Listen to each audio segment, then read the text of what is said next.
আইনজীবীকে 2 টাকার উকিল বলে তিরস্কার এবং হেনস্থা জেঠিয়া থানার ওসি। এরপরে ক্রুব্ধ আইনজীবীরা দীর্ঘক্ষণ ঘেরাও করে বিক্ষোভ ব্যারাকপুর আদালতের আইনজীবীদের।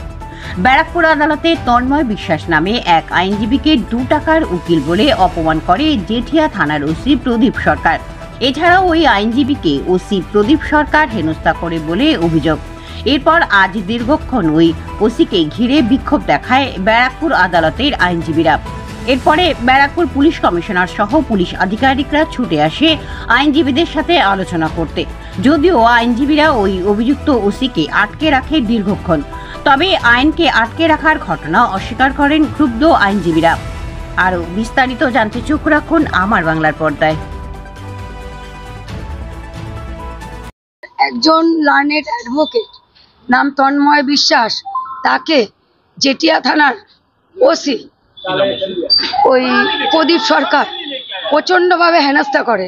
তার কারণ হচ্ছে তিনি একজন আসামিকে নিয়ে গিয়েছিলেন ওই আমাদের এসিজিএম ম্যাডামের অর্ডারে থানায় যেরকম হাজিরা হয় সেই হাজিরা করাতে।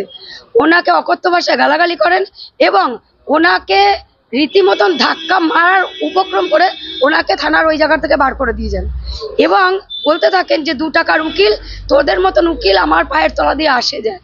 এতে আমাদের অ্যাডভোকেটদের যথেষ্ট অসম্মান হয়।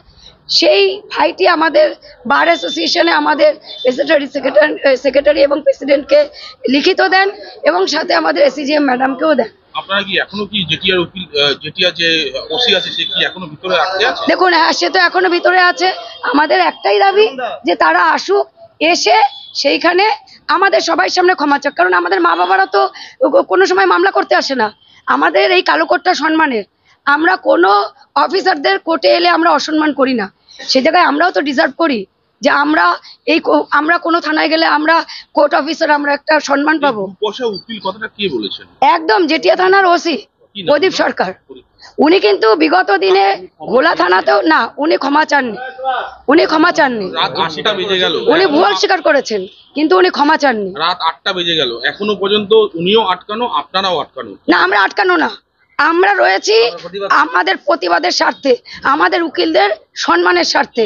যে আজকে যদি আমরা এইরকম পিঠে সিদ্ধারা সোজা করে না দাঁড়াই, আগামী দিনের প্রত্যেকটা থানা এবং সাধারণ মানুষ এইভাবে সমস্যায় পড়বে।